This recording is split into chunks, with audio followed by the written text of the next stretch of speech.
Hey guys, Dylan here, and and the reason I'm doing these kind of videos on these kind of little anime reviews of what I've watched because I'm kind of running out of ideas for videos for this channel. So if anyone has any ideas, put them in the comments. Anyway, this review is over. If you can't tell from, it's going to be in the title. So it's over Akame got killed, the anime, which I know people are saying to read the manga, but I decided to watch the anime. Oh no. Anyway, with this anime, the anime by itself, without any other source by itself, is not that bad. When you just people who haven't read the manga, who just watch the anime, will the kind of thing that they don't like is that it's kind of like a Game of Thrones kind of thing, where it's like a lot of main characters will get killed or die. No, they just get killed. They don't.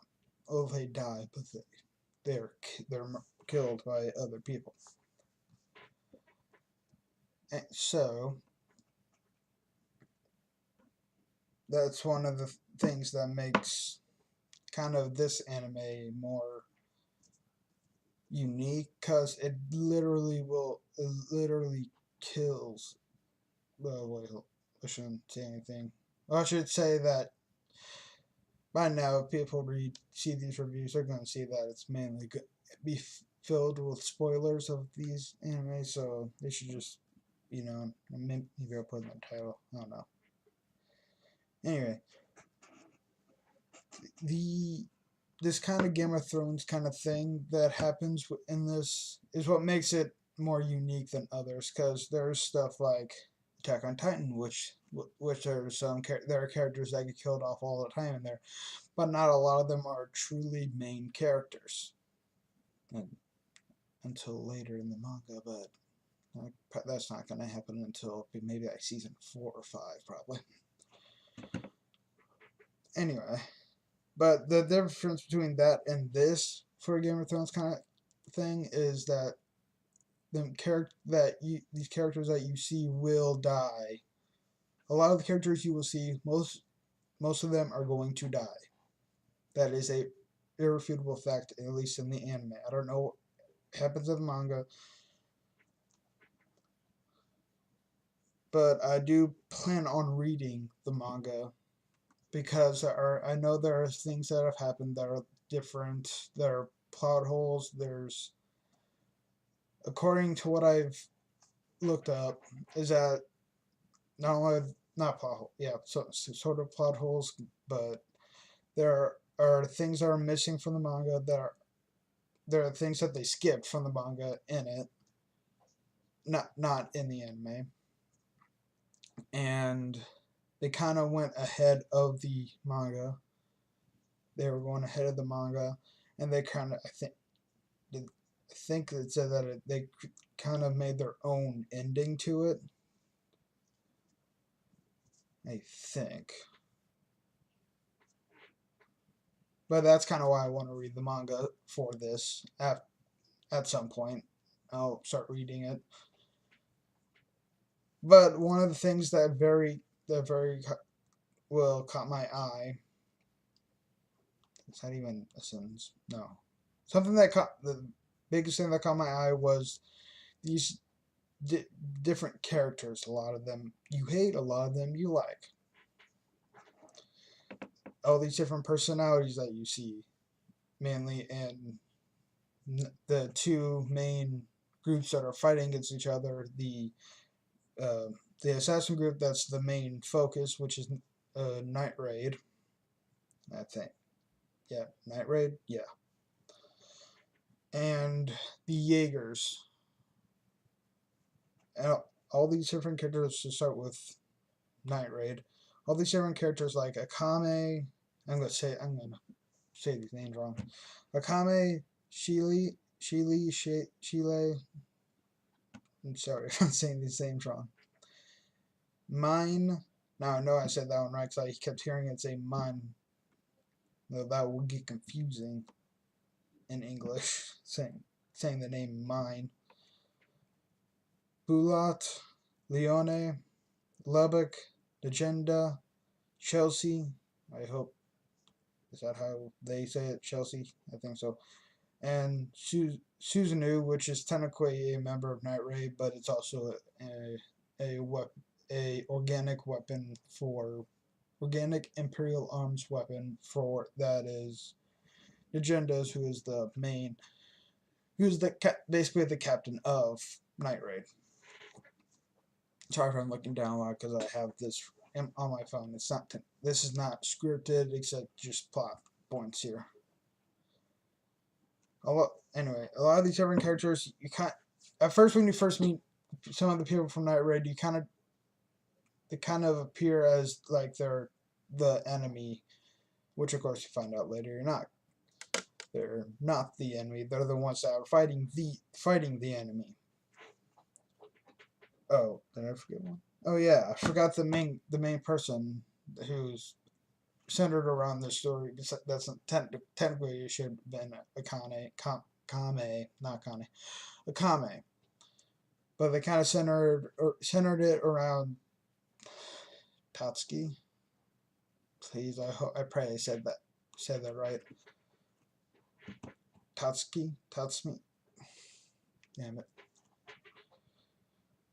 But people who've watched it or read know who I'm talking about. The guy who just gets pulled into that, but eventually starts wanting to help them because he sees about that kingdom that they're in, about how rotten the people have gotten. And that's basically the biggest twist from the very first episode. The biggest twist was that this kind young girl was trying to help him out. And you find out, oh no, she just wanted to torture him. Because she's goddamn sadistic. Anyway.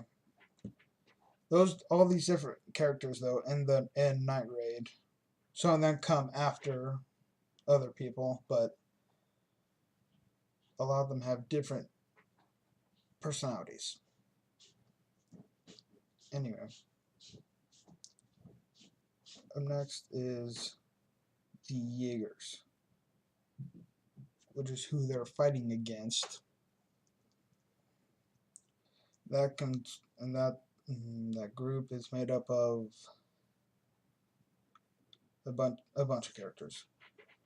Bowls, Kurme, is it Run or Run? I think it's Run. Shiryu, Wave, and of course their captain Esdeath, which is who you see more of first, because Esdeath is the captain of them. But there's a lot of these people are very sadistic. Also not a lot of them. Some of them are sadistic, like Shiryu, extremely sadistic, and you can see how she thinks she's doing justice, but she's not. Not with the way she is. And there's no talking them out of any of this. Anything that they do. As that the big sadistic one out of all of them. My God. There are characters in there that I did like Bowls and Wave. Bowls, Wave, and Run were the kind of the one that kept him grounded, I guess you could say. Bowls, he's done a lot of bad things, but he did technically have a family. But they're just on the wrong side of that kingdom. Let's cut this out. Then there's Wave and Run. Run, you find out later that he's secretly trying to do what Night Raid's trying to do, but like through the inside and with less bloodshed. And Wave, he is kind of caught in the middle of all this. Like he sees all these people as his friends, but he doesn't see how sadistic they really are, how rotten they could be. Anyway, but overall, that's all I have to say about the characters right now. Not right now. Anyway, as far as this whole anime, it was enjoyable for just watching the anime by itself. But I'm sure a lot of people who've read the manga probably don't like it, which I can get. I can get for from their kind of standpoint. It's stuff that they didn't expect. Because one, like I said before, there was stuff that was missing. There was stuff they skipped and stuff they kind of, I think, added. And the fact that they went past the manga and just tried to end it on their own, kind of like Fullmetal Alchemist, of from 2003.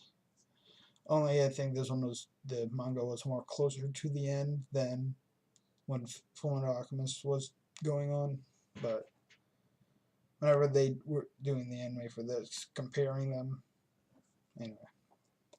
Overall, it was a decent anime by itself.